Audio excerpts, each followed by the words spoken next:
Welcome to Rocker Radio. I'm Jason Bryan, and you're listening to Well Connected. When you're passionate about solving problems, you can find yourself with a bit of a following. Stephen Ornadel is one such person I know in our industry whose personal brand has become synonymous with fraud prevention. When I first saw Stephen Ornadel push through roaming fraud prevention changes for NRTRDE 10 years ago, he clearly demonstrated to us all that when you're an influencer and when change is needed, you can make a long-term difference in our industry. In his new role as Vice President of Business Development at Mobileum, Steve tells us about his career in telecoms, working as an MNO and vendor, and gives us his advice on the industry today. It's very difficult to predict the future, but what you can guarantee in telecoms is that there's always a new challenge, there's always innovation. Let's just say the explosion of data usage. I can remember 10 years ago, back at T-Mobile, we were trying to get consumers to adopt data and to use it, and they weren't doing it.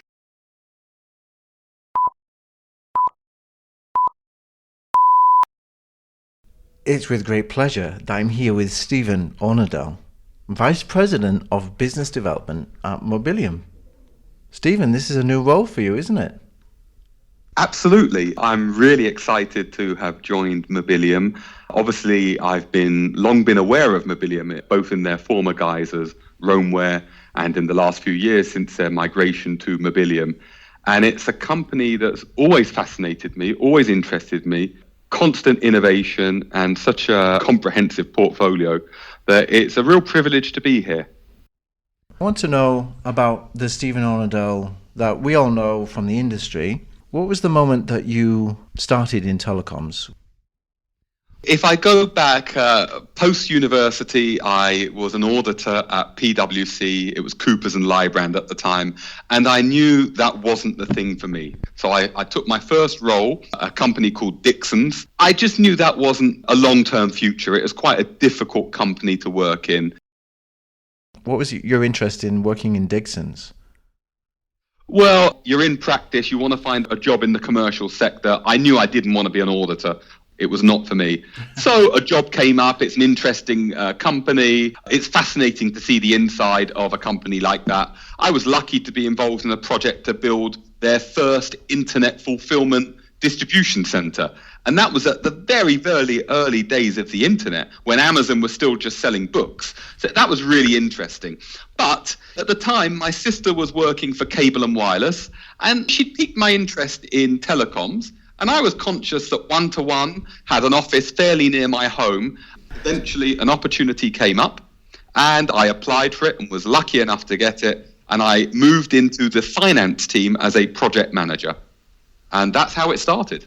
1-to-1, for those people who don't know the British mobile telecoms history, is the forerunner of T-Mobile, EE. It was called Mercury 1-to-1 at the beginning, wasn't it? Exactly. So I joined post-Mercury 1-to-1, and a few months after I joined, it became T-Mobile United Kingdom. And that's where my long and really very rewarding relationship with Deutsche Telekom started. So what were you doing as finance project manager in T-Mobile UK then? I had a couple of small projects, but I had two really big projects. One was replacing the mediation platform, and the other was replacing the interconnection billing platform. And I ended up reporting into a director who looked after revenue assurance, billing, and carrier services. So he got to know me. And eventually an opportunity came to work in the revenue assurance team, and with my finance background, that was really relevant. So I moved into there. I was there for around a year. And then an opportunity came up in the carrier services team. And that's when I began my long journey into the world of roaming. So what attracted you about a role in carrier services? At the time, I didn't really know what it was about. I can't say I picked the role as such. I was told, look, we need someone here. We think you'll be good at it. And that was great. I can't say the international business attracted me to the world of roaming. I was ignorant. But once I got in there, what I discovered was the most beautiful thing of the role was meeting and dealing with so many people from so many different countries. That's been one of my biggest privileges. You hear this a lot actually in our industry, that people obviously love the concept of travel, and actually to be in roaming and to actually use their mobile phone for roaming purposes is also quite a treat, right? And a number of people went into roaming or international business for that very reason. So beyond that, you started in finance, you moved into carrier services, and then basically you worked your way up in the roaming team, as I understand it. Yeah, I was like an internal consultant for about 9-10 months, trying to improve processes. So I came in to do that. And believe you me, T-Mobile UK had plenty of scope for optimization. We also had one of the most incredible product managers I've ever worked in with my career, who had the most incredible attention to detail. And he wanted the best and never stopped pushing. And his expectations weren't being met. So I was the consultant trying to deal with that. Then the roaming manager role became available and I applied for it. And I was lucky enough to be appointed. And that's where things really changed. That's when it all took off. Because if I remember correctly, you were developing a roaming management system within T-Mobile, wasn't that right? Oh, absolutely. The first system I did not develop, it was a system, believe it or not, called RATS. RATS, and that was the Revenue Assurance Tracking System. A former colleague, Steve, developed that, and we had a significant add-on to support some of our roaming requirements.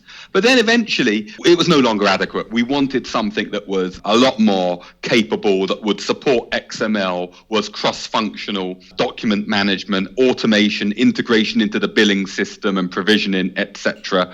And we developed that, and that was called BRIT, the Business Roaming Intelligence Tool. And we actually sold a variant of it to our friends and colleagues in T-Mobile USA.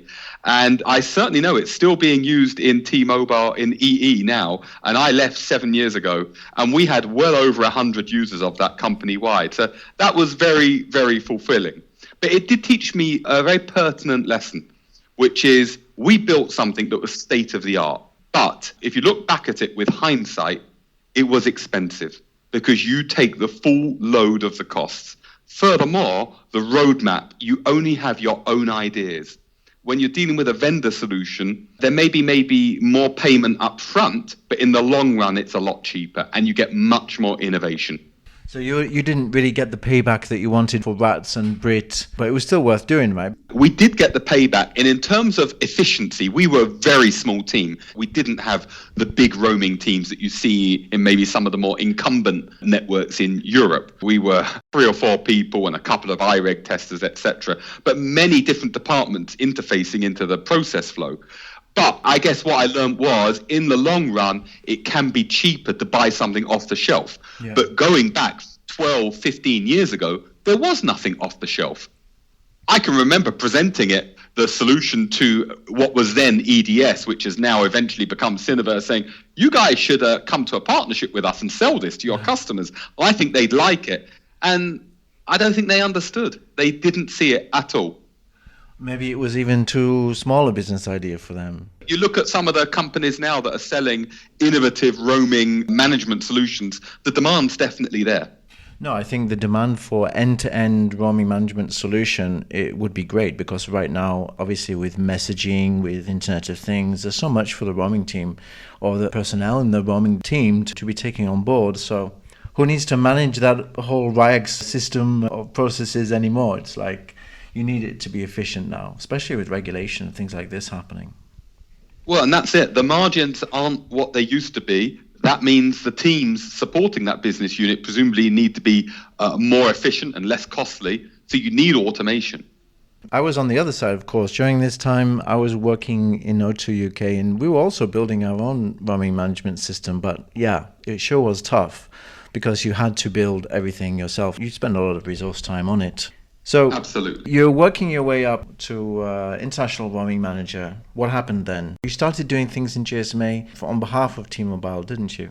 Yeah, on behalf of T-Mobile UK and on behalf of Deutsche Telekom Group. We were fortunate to have a really good relationship with them. We were very lucky. We were in an environment where your opinion could be shared, would be robustly challenged as it should be, but ultimately sensible decisions for the best interests of the business and the group were made.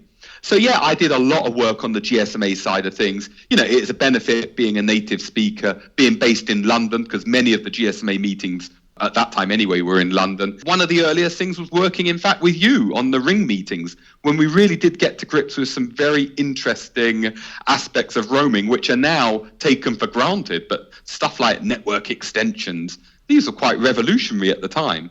And it was a really interesting time, very fulfilling. There is one thing that's given me great satisfaction over my career that I would like to take the opportunity to mention. And, when we work in the technology industry, it can be kind of difficult to explain to our friends or our parents what we do. And I kind of think of those, you could call it a mother or grandmother moment, explaining to your grandmother what it is you do or an achievement. And they're very difficult to do. Okay, because inevitably, if you work in mobile, people say to me, oh, that's very interesting, but what handset do you recommend? Or why is my coverage so poor at home? And I think my one mother or grandmother moment was NRT RDE, near real-time roaming data exchange. And I do look at that with a lot of pride, in many ways consider it my baby. And if we go back in time, I was the roaming manager at T-Mobile UK, very frustrated at the amount of fraud we were suffering and the amount of fraud that we were receiving taking place in our network, because that was not good business. And I remember calling the director of the fraud forum of the GSM Association saying, this is terrible. We have a process that relies on exchange of files 36 hours after the event. It's awful, it's being done by fax, it's frankly a joke and it's not fit for purpose. And I was told, well, thanks for the feedback, but it's not the responsibility of the fraud forum to fix that process. The industry association and the fraud team don't think it's their responsibility. And I grabbed the bull by the horns and decided I'm going to get this fixed. And I had the agreement of my boss that this was a good thing to do. And I got a paper presented. It was in I think March 2006, I remember it well, in Bangkok, Conrad Hotel there. And I think it was 113 networks supporting the paper. And that was where NRT-RDE was born. And although I had that idea to take it forward initially, the credit's not all mine, because once you agree the idea, you then have to standardize everything and come up with the rules and procedures. And I was part of that core team. And it was a privilege to work with so many talented people. And of course, now NRT-RDE is ubiquitous. Everybody does it, and it's a huge business benefit. And so if I look back at my career, I'm sure that will be one of those grandma moments when I say, well, I did this. Well, I think it comes down to the fact that when we were born, you wouldn't have said, I'm going to go into telecoms, because it just didn't exist, or it wasn't born yet. And I think as the generations progress, we are going to be able to explain this better, because people do have a handle of what a mobile network operator is and what roaming is, much more than they used to. But I want to pick up on this NRT-RDE point, because, that was one of the hardest to grasp acronyms that we had in the industry. But you really led that. And I think that really gave you a lot of visibility in the industry. And you got a lot of respect for that, and well deserved, because this was demonstrating is that the members of the GSM Association have a voice over whatever the GSM Association wants to do on its own, meetings, conferences, whatever. There is a responsibility behind. And the operators got together and they did something, and you led that. And that's a wonderful achievement, a wonderful legacy to look back on. Well, you're right, and it's very kind of you to say that, but I would emphasize I really had the great support of the team members that helped standardize it. And I was lucky that both my manager at the time and Deutsche Telekom said, yep, let's go for this, full on. But I think the reality is I couldn't have done anything without the support of all those people that worked with me on the standardization project. And actually, in reality, at the time in T-Mobile, my boss was really supportive and said, yep, spend the time on this. And Deutsche Telekom were very supportive. So it's always a team effort, but I won't deny it. I'm always proud of that particular achievement. And it does show what you can do as an individual. If you've got a good idea and it's sensible, you can work bottom up. And often, when we look at some of the GSMA ideas, a lot of time has gone into them, not necessarily with the results everyone would want. And maybe that's because sometimes they're top down. There's a place for both strategies, really.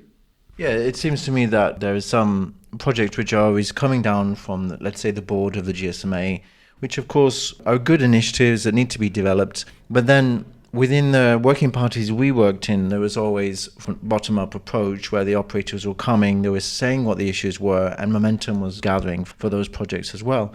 Going back to T-Mobile, at this point in time, there were some interesting changes going on in terms of licenses and what was happening in the UK. And isn't it true that you started working directly with the competitor in the UK, which was, of course, Orange?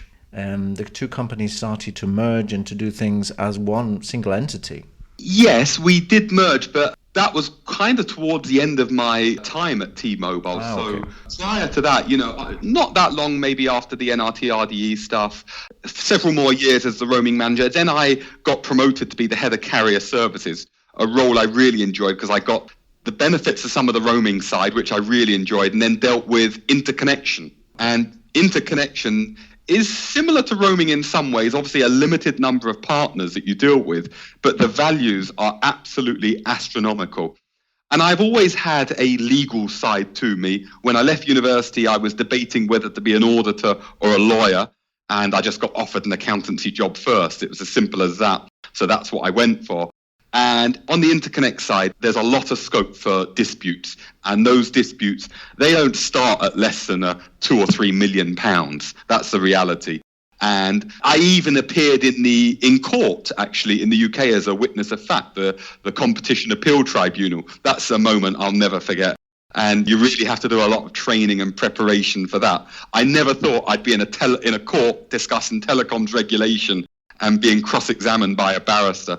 But, those are kind of experiences you have. You don't expect, but you make of them what you can, certainly at the time, and you look back at them later with happy memories. Interconnect is definitely a different world to roaming, huh? It's got a completely different structure. Absolutely. And there's two aspects to interconnect. There's the domestic aspect, which is a very controlled and it's a trusted framework. But once you start looking at international traffic and that kind of interconnection, wow, that's when it starts feeding into all the work I've been doing on fraud. And it's scary. Some aspects of it are really like the Wild West. And that's linked to when I was working on NRT RDE and very much linked to the stuff I'm doing now with Mobileum. So you were actually head of carrier services, I believe, for around 3 years before there was a huge change in the company. Of course, there was the merger and then you were rebranded.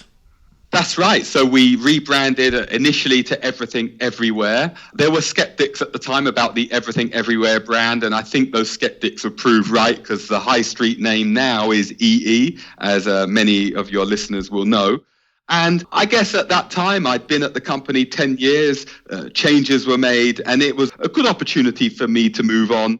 Everyone at the time told me this would be the best thing that ever happened to you. I wasn't necessarily so convinced, but I can say now with the value of hindsight, of course, it was a really good move for me. And I ended up joining a company at the time known as Telcordia, now known as iconectiv, and they were actually one of my suppliers. And I had a relationship with them. And the funny thing is, Jason, I can remember at the time I was looking for my next challenge, and a different vendor said to me, Steve, I'd love to have you in my team. You're a salesman. You can do the job. And I very much remember turning around to him and saying, no way, you've got the wrong person. I'm not a salesman. I can't do that job. So I took the job with Telcordia because they didn't want a sales guy. They wanted business development. What I rapidly learned was that business development really is a form of sales and things weren't so different for me.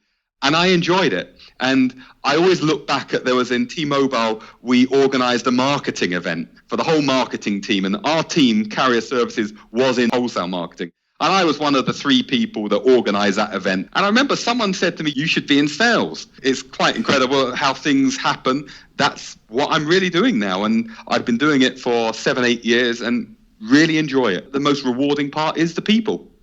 So what was Telcordia Technologies, or as you said, iconectiv? What was the kind of scope that they had? Well, so I worked on a few products, and I was very lucky that my interconnection and roaming background fitted well because they are the world leader in number portability. So, of course, if you're responsible for interconnection, you get very familiar with the whole number portability processes. So that was one aspect. They had several numbering databases. And I was the first customer to buy one of those particular numbering databases from them and deploy it for an anti-fraud perspective. And that was extremely effective. That's still in use back at EE. And I then was able to sell that product to many, many operators around the world. I think it's over 30 or more. And it was really rewarding. And I remember the highlights of my career, iconectiv, was a customer in Scandinavia. I spoke to her after Christmas. She was the fraud manager. And I said to her, how was Christmas? And she said, the best one ever. For the first time, now that we've got your product installed, I didn't get a call out and I didn't get disturbed once over my holidays. And that, for me, was the pinnacle of customer satisfaction. It's always rewarding, isn't it, to hear it directly that you've had a positive impact on somebody's life. Sometimes you don't expect them to be quite that good. And so it really was very, very rewarding. It's interesting you mentioned mobile number portability because we've been doing some research recently on eSIM. And of course, when this hits a consumer market like it has already with wearables and things like this, it's going to affect mobile number portability, I would say, quite a bit. So it would be interesting to get your view on that. Well, I think when you look at number portability, there's kind of two aspects to it. One is the physical aspect of you obtain a new SIM and the whole contractual relationship. Okay?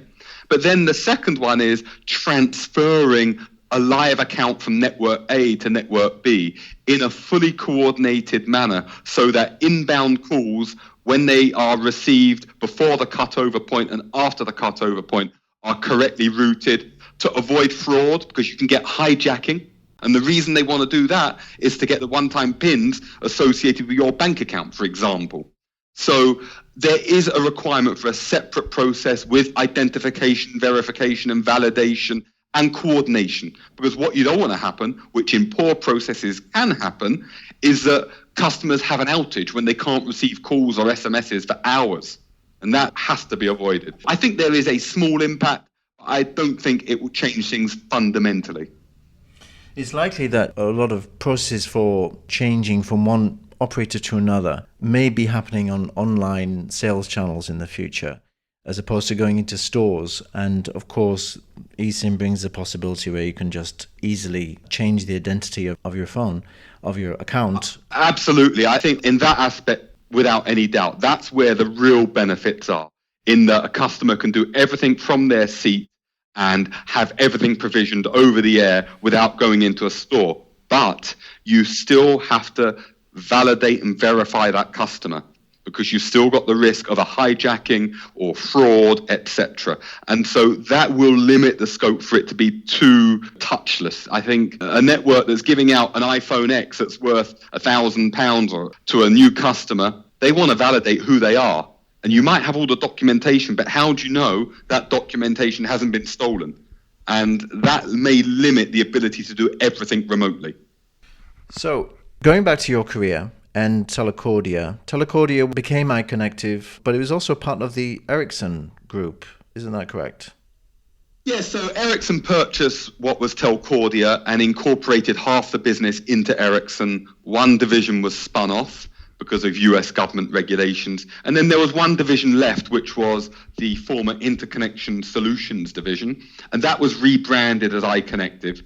And really for us, we were somewhat at arm's length from Ericsson. We had cooperation and collaboration with them, but it wasn't really a full integration. And so for me, day to day, things didn't change too much. Sure, there was a new brand. It was a very confusing message to give people. But nonetheless, I was able to get on and do the stuff I loved.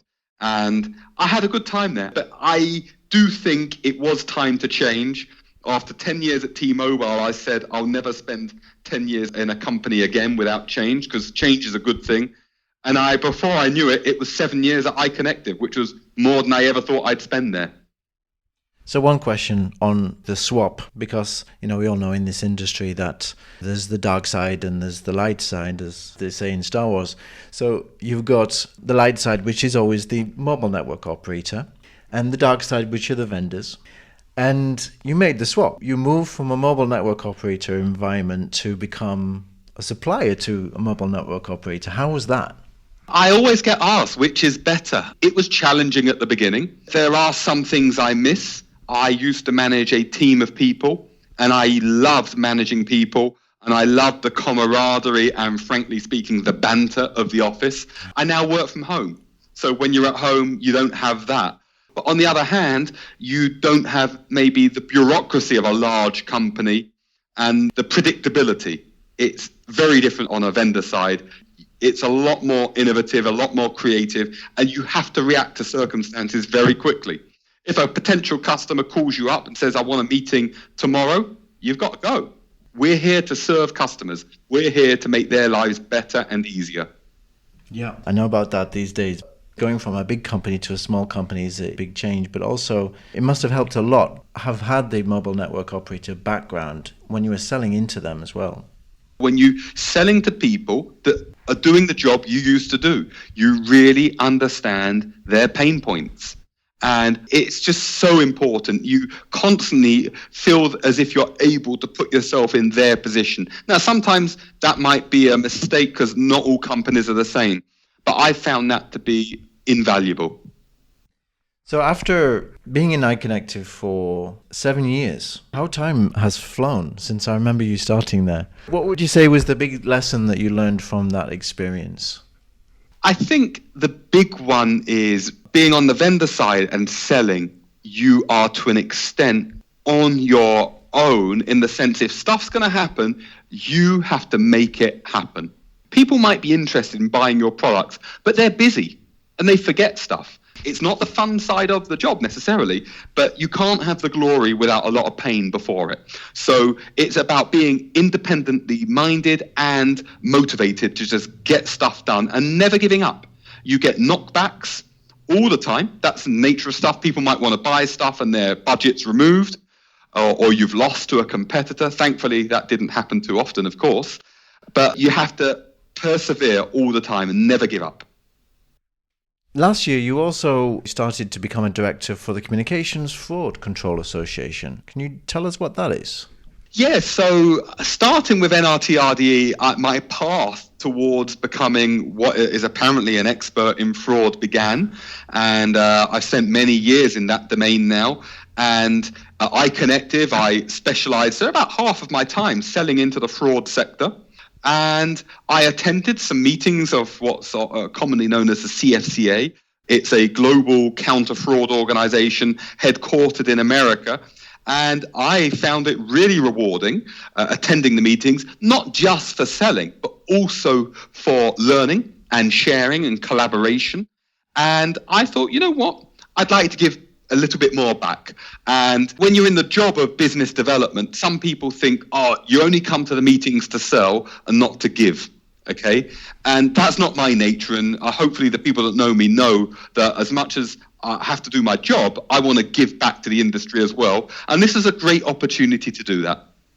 Yeah, you certainly have, going back to the NRTRD days and that being launched in 2008, you've set yourself on a path here, haven't you? You've become a person iconic in the fraud space, and that's helped you a lot with your career, I would say. I think it comes down to passion, actually, because what you've demonstrated is a passion for something which you felt was wrong and you needed to be changed. And you had the time and you had the support to go ahead and change it. And I think you're right. I mean, being part of associations, especially if you're a vendor, you always get the impression the vendor wants to try and sell something. But actually, you also want to give something back. You also want to use your knowledge and experiences in a positive way for the industry. And I think that's really clear within your career. Moving into Mobileum, as you have now, you've also got a role focused on fraud and analytics, I understand. That's right. And it's not just fraud. The job title is Business Development for Counter Fraud and Analytics. And the analytics business in Mobileum is quite breathtaking. It's not something I was hugely familiar with. As I understand, their path into the analytics world started with roaming and really using a huge amount of analytics and big data to churn that data to understand issues such as silent roamers and how to get roamers to increase consumption, to drive revenues and to drive customer satisfaction. And that's all about behavior. And so once you understand the behavior of a customer, you can then apply that to fraud, because fraud is all about deviant behavior and understanding when is a customer exhibiting deviant behavior And if you can ignore and eliminate false positives, you can then identify fraud. And I was actually very privileged when I was back in iconectiv that I was lucky enough to work with Mobileum on a project. And that's how I discovered just how capable and smart they were. And that was just such an eye-opener. I just thought to myself, this is a company I want to work for. I've got a question for you, because it seems to me that Mobileum, we can also take Cineverse as an example. These are companies which have diversified away from the roaming business to some degree into a much wider scope. And that scope is around analytics, it's around big data, and it's about understanding the need for having data about what customers are doing, about behaviors, the kind of analytics we're talking about that we see in Google, what Amazon is doing. It's all about big data these days, isn't it? I think when you're Mobileum are in the enviable position of having 600 customers, you can't really sign up anymore. So you have to look at your next step. And as I mentioned, they started understanding the value of analytics early on, and it's about bringing additional value to operators, because when you deploy a network traffic redirection solution, traffic steering, there's an immediate and very quick payback, but that's the low-hanging fruit. If you want to start making additional revenue and additional margin, you might have to work a little bit harder to get that, and that's where the analytics business comes in. But it has huge scope to help operators. Can you give me an example of an analytics solution that Mobileum is doing that you're working on at the moment? Yes, in terms of what I'm working on, that would be the counter-fraud side, and that would be looking at behavior of consumers and identifying fraud. Now, you might say, but there's loads of fraud vendors that do that. Absolutely, Jason, there are loads. And the problem they would have is their architecture and hardware is decades old. Everything's based on thresholds. So you say, for example, did customer Joe Bloggs make 20 calls to Cuba yesterday or in a time period? And if they've called Cuba more than 20 times, that indicates fraud. And the problem with solutions like that is there's a very, very high level of false positives.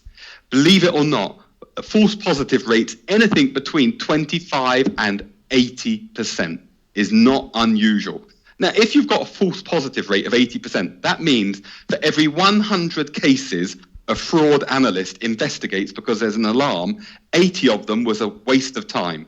And even worse, if an operator's taken automatic action, that would mean 80 customers have been upset because they couldn't use their phone.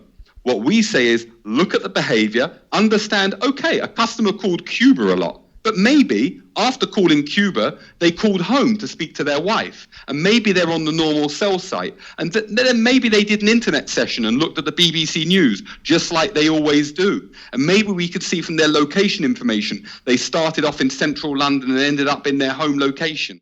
And yes, they called Cuba 20 times, but all this other information tells us that, yeah, they're maybe going on holiday to Cuba, but actually there's no fraud. It's just unusual usage. And the real benefit to operators is reducing wasted effort in false positives, reducing fraud losses, and actually, more importantly, you are able to relax some of those restrictions on certain services and grow revenue. Now, what I mean by that, given many of your audience will be roaming people, is in many operators, they don't allow new customers to have roaming, or you have to pay a deposit to have roaming, or many risky supplementary services, such as multi-party calling, are banned on the network. They're not allowed. Now, these services are good and they generate good revenue. Why not allow them? Because you can de-risk them by having a capable fraud prevention system. And that's where we're very lucky. And Mobileum, it really does join together our analytics capability together with roaming heritage. Our roaming heritage means we are a trusted partner to be in a mobile operator's network and taking action on that network. That may be interfering with location updates or addressing calls that can and can't be made or diverting calls in certain ways. So we have the analytical capability with our platform to identify fraud and then actually take automated action to prevent the fraud. And that's a unique capability in the industry. It seems to me that you are still on a mission and you've found a place in which you can accomplish this mission, and that is to cut out fraud altogether, right? I am absolutely passionate for what Mobileum's doing. You asked for an example of what we're doing with machine learning and big data. Many of the solutions to monitor quality of roaming are at a macro level, and they'll tell you a link is down. But what about the individual VIP customers that are having a poor experience? Wouldn't it be amazing that when you see a VIP customer is having a poor experience, something flashes up on the radar and you see it down to subscriber level, and maybe customer services can contact them proactively before the complaint comes in, or at least something splashes up on the screen to say, warning, this customer's had a bad experience. We can do all of that today. I've seen the demos of it. It is amazing. And this is a ground changer. I've been a subscriber of all the mobile operators in the United Kingdom. And when I roam, sometimes things don't work well. And when you call customer services, it's a terrible experience. And actually, they never resolve your issue. And that's because they're not on top of the roaming experience in the same way that they are of the home experience. So solutions like our CEM tool are absolutely required by all operators. But to do it at the individual subscriber level, you can't do that without big data and machine learning, because there's far too much data to analyze and correlate. And what you want is a simple, single score to tell you on each individual customer level what is their satisfaction. It does make sense that the last 10, 15 years that I've been aware of Mobileum and its predecessor, Roamware, with all of this access to all of these different services and data that you have. And it's very interesting to hear all of this analytics and information that you've got from the various different sources actually paying off. Absolutely. And you get so much feedback from your customers of where they'd like to go. You've got product managers that really understand the market and the future direction of the market, that hopefully it means it's a recipe for success to deliver innovative products to the market, because ultimately we want to make the customer experience better. Clearly, Steve, you've had a tremendous career so far. What lesson did you learn from your experience in telecoms? It's a people business. It really is about forming trusted relationships. Never be scared of innovation. Never be scared to adapt to change and embrace it. But as I say, it's all about the people. There must be a lot of people thinking about getting into the technology area, the tech arena, or the telecoms specific arena. So considering that so many different companies, so many different sectors and verticals are interested in tech and telecoms these days, what advice would you give to anyone starting in the telecoms space? There's just so many opportunities available in telecoms. The market never ceases to evolve. We look at IoT that wasn't there 5-10 years ago. That's a brand new sector that suddenly exists, and it's absolutely dependent on telecoms in so many different ways. So that might be your area of interest, because you look at the voice and the mobile innovation that still continues to happen, and the explosion that we expect with 5G, that might be what suits you. It's very difficult to predict the future, but what you can guarantee in telecoms is that there's always a new challenge, there's always innovation. Let's just say the explosion of data usage. I can remember 10 years ago, back at T-Mobile, we were trying to get consumers to adopt data and to use it, and they weren't doing it. If I look at my kids today, they don't use voice, they don't use SMS. For them, it's all about internet connectivity on the move. So things have changed dramatically, but nonetheless, that mobile phone is indispensable to its users. Thinking about the future and thinking about what's happening next month, actually, the Winter Olympics are starting in Korea, and it was KT Telecom who I believe said that that point is going to be where they non-commercially launch 5G. So 5G is imminent, it's coming. Doesn't it feel like there's so much speculation about 5G? What is it actually? 5G is a really interesting question, Jason. You know, I understand the standards have only just been agreed and every country's trying to get a lead there. And what will be really interesting about 5G are the new use cases with that, you know, the lower latency, the higher speed and throughput. what services will come to the market that maybe couldn't have come to the market today. It is interesting to see that some markets are closing 2G networks, others are closing 3G networks. And my experience day to day in the UK is the 4G service is quite phenomenal. And it's hard to imagine what 5G will bring over and above that. But what I've learned is never predict the future in our industry. It's really hard to get things right. I can remember when I heard the first rumors of Apple coming up with a phone thinking, I can't see Apple beating Nokia. You know, Nokia have been in the business so long. How could anyone take them on? And how wrong was I? Innovation can come from the places you least expect. And obviously 5G is going to be an incredible enabler for that. And hopefully it'd be a great opportunity for companies like Mobileum to bring new products and services to our customers. As an industry person associated with fraud, any advice you would have for mobile operators about the trends in fraud or about their strategy for fraud? One really key thing is I find many fraud managers are very attached and comfortable with their fraud systems, and they get into a habit, I believe, of accepting a certain amount of fraud is inevitable. Now, you can't eliminate fraud, let's not be naive, but the amount of fraud you may think is acceptable month to month may be reduced dramatically. And I think working with companies such as Mobileum that have truly innovative solutions can do that. I know when I was back at T-Mobile UK, we eliminated our roaming fraud problem. Literally, it went from a very big number to zero, or £10,000 in a year. Innovation is what enables you to do that. You need vendors that are willing to change the landscape and approach old problems, new solutions, and new techniques. So you're still attending the GSMA FASG meetings. Do you get lots of mobile operators engaged in those meetings? Yeah, there's normally a good mix between new attendees and established attendees. But if I look at the attendee list of next week's meeting, in reality, it's around 40 operators globally are attending. Now, they represent, of course, millions and millions of customers, and some of those will be very large operator groups.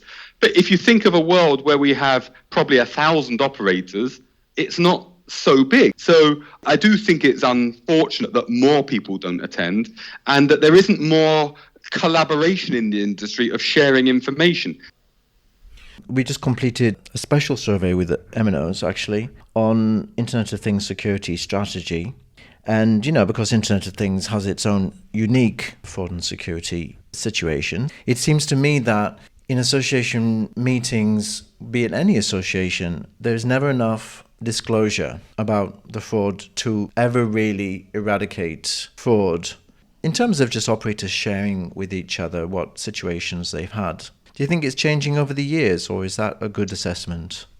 I think it's mixed. In my experience, where operators are very good is on a national level.